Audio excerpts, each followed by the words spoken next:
was like the units. Yeah. The units of what? If this is my shape,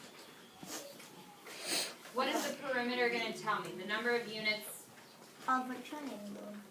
of a what? Triangle. Rectangle? Rectangle. But the units of what? The outside. The outside, right? So the perimeter is going to be all the lengths of our sides added up. What is the area then? If I asked you to find me the area of this shape, what is it really telling you? Skylar? The area is telling us the inside of the shape. That's the inside of the shape, right? And if I gave you this shape first, how could you calculate the area? Michael? You see, like there's a 2 on the side. Yeah. That means there's 2 rows. Should I add that in? Okay. And then with the 5 on the top, it tells you there's 5 in each row. 5 in each row. So I'm going to go 1, 2, 3, 4, 5. So then you can easily count it up because 5 is 5 equals 10, and then you know the answer. And if I forgot to label my units, so let's say that this was inches, what is the appropriate label for this shape then, and for this area? The units. What do you think, Sydney? Inches? We say inches. Inches squared. Yeah, that would be our unit. So then who could give me an equation or a way to find out the perimeter of this shape? Kind of tricky because I only see 2 numbers. Margaret. You could do 5 plus 5 and then 2 plus 2. How did you get 5 plus 5? Because on the top there's 5, but then at the bottom it's going to be the same size, so you would just put the 5 and 5. Okay, so because this length is 5, I can also say that this length is 5. Yeah. Cool. And so you're telling me I can do 5 plus 5, and that equals 10. And now what? Then you could do 2. Then you could do 10 plus 2. 10 plus 2? And then plus 2. Plus 2. Where'd you get the second 2? I only have 1. Because the other side would be the same as the other side. This side will be the same as the other side. So now I have 10 plus 2 plus 2. What is 10 plus 2 plus 2? Max? 14. 10, 5 plus 5 is 10.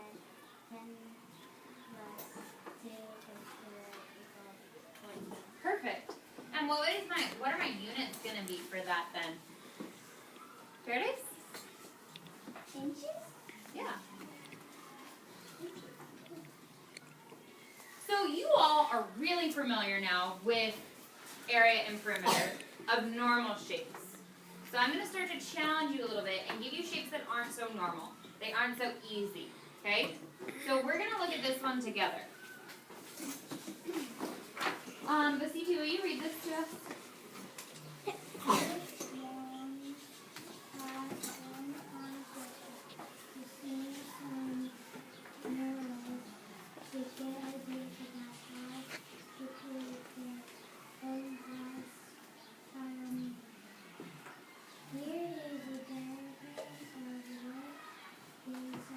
Does anybody know what a mural is? What is a mural? Maiva? It might be this kind of shape that it's not really like a normal shape like a square or a circle. It's kind of here like this. Right? It's like a stair. Interesting. So maybe it's a different type of shape. What do you think it is, Skylar? Picture. Interesting. Basiti, tell them. It's like a big gigantic picture that made. And now that our class, we made a big mural of a guy that's screaming with a flute. So you knew what a mural was, and then you were able to make a connection with a mural that you've actually made before. So I heard Vasiti say that a mural is a really big picture. Okay?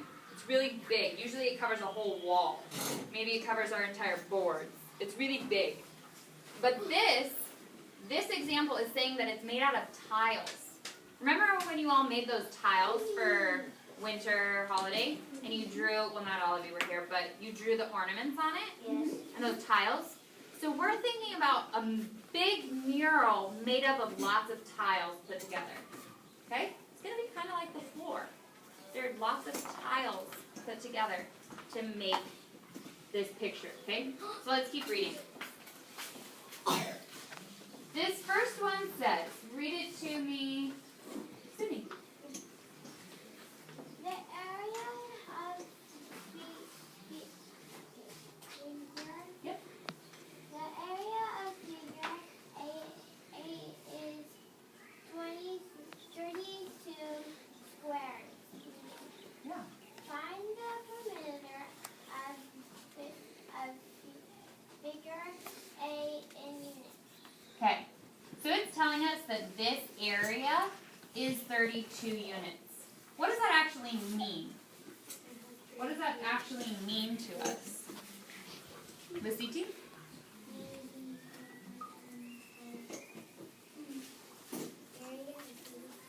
Yeah.